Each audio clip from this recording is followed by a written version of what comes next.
We'll be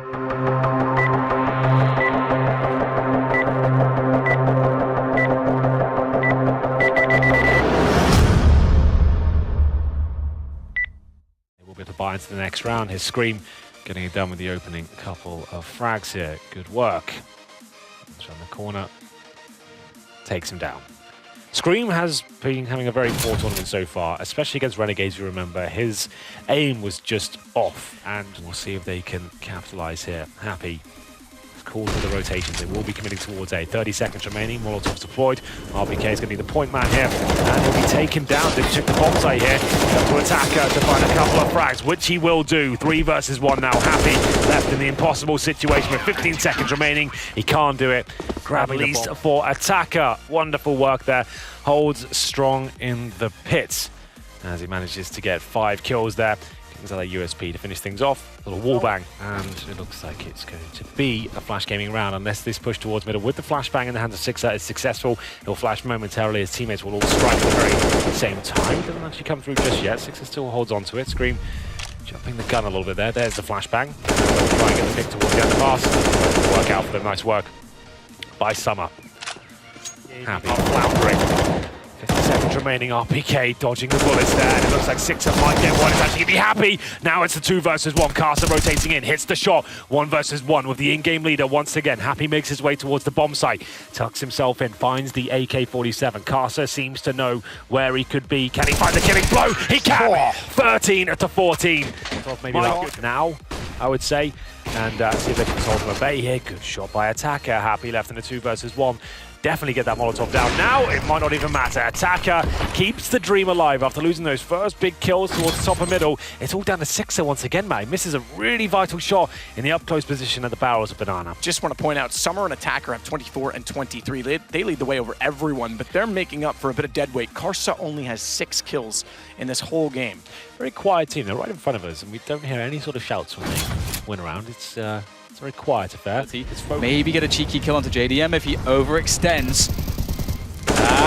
Oh, there's a free one, and a second is his as well. That's a bomb site. Very open. Anticipate exactly where he is. Lots of off angles you can play around pillars such as this. Easy 2 and 3. Great timing from JDM to confirm that nobody's on that side. Now he can focus. He sees the grenades raining in, and they go straight into his crosshair. They could have been closer with some earlier grenades, but no. They will face maximum range. 5 versus 2 now in this last round. And they'll be cut down 1 by 1. And this is what I'm talking about. In that previous round where they managed to plant the bomb, perhaps they didn't deserve to, because this is how I expected that round to go as well. Yes, absolutely. That's not do that. If he goes down straight away, they get downstairs, the round's probably over for them.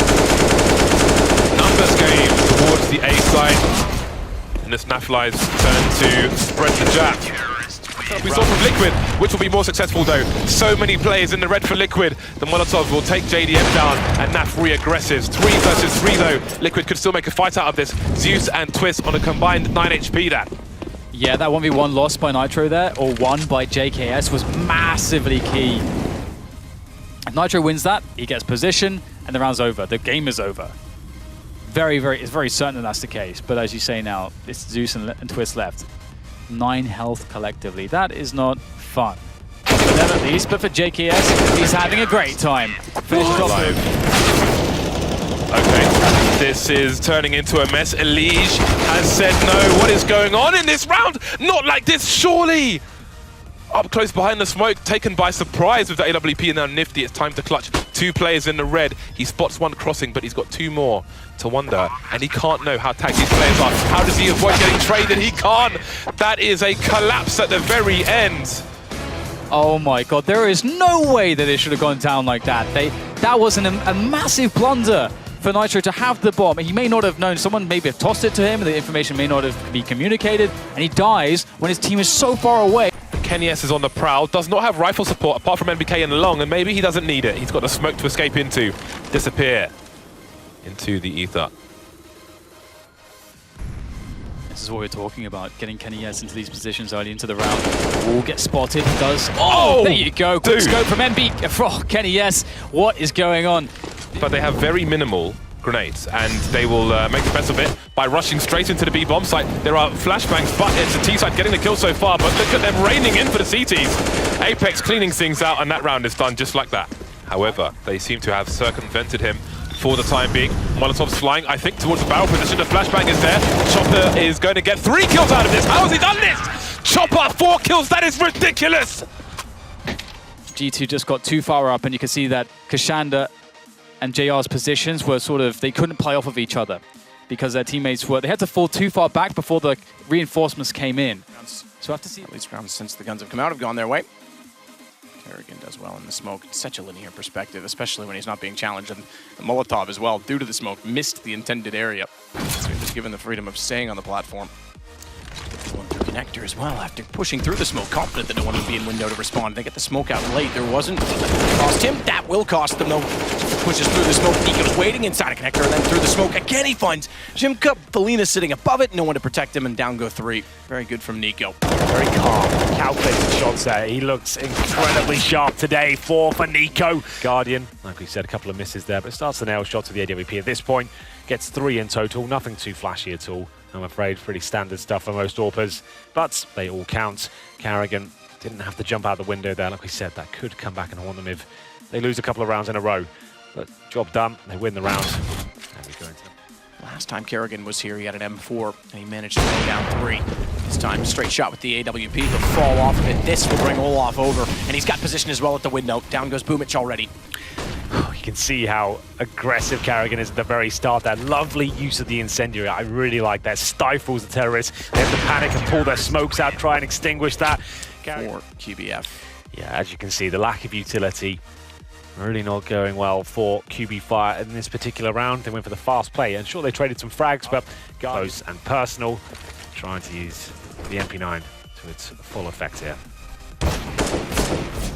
Contact play. Wow. Okay. Turns and finds Felina, and that moves back into the picture. So yeah, he's getting this over with. 6. This has turned into a very nice half, but this is beautiful. He was even blind on that first one. Yeah.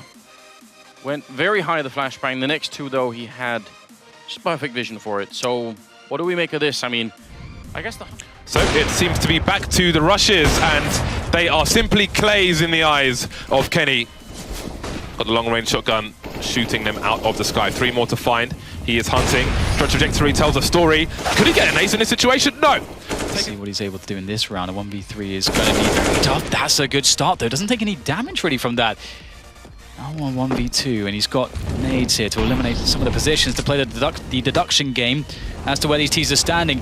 Now close to the site, eliminated almost all the positions. They have to be on the site. They're playing the trade game. Oh, no! They peek together into the spray, and an unlikely round for Shocks. He's focusing on the site, so maybe it'll be Kea. Ends up flanking Body, doing what he does with 2 headshots, looking for the 3rd. And it works out for G2. Match point for the French. They do have a bit of armor and some upgraded pistols. Already trying to make it in. Santaris with an initial kill there on 6. The Molotov, the follow-up headshot. That's an incredibly quick quad kill. Looking for the ace. Out of bullets, and now the pistol comes in instead, and it will be the ace for Santaris. Paz again clearing this spot out. Sick has no intel of what's coming. They lost track of their lanes, and Paz is able to make a brilliant flank here. 1 more to end it off on Sean, and then Devaduvek as well. We'll see what Sick can do. He's got a lot of pressure on him, and he can't get any nades out. The Molotov is going to be late. They're going to come through that. There's 1. That's the important kill. He needs to turn around and watch his back, and he's got a 2nd. He does it perfectly, and a 3rd. Holding this off beautifully. That Molotov just barely in time, and even though Shazam goes down, Sick still lives with 60 HP. Calix coming back strong into it with a triple kill after everything that he's done. There's 1 more headshot. Calix taking a quad. And now Devaduvek, 1 versus 2. How has it turned around? He did everything right. Calix has finally gone down.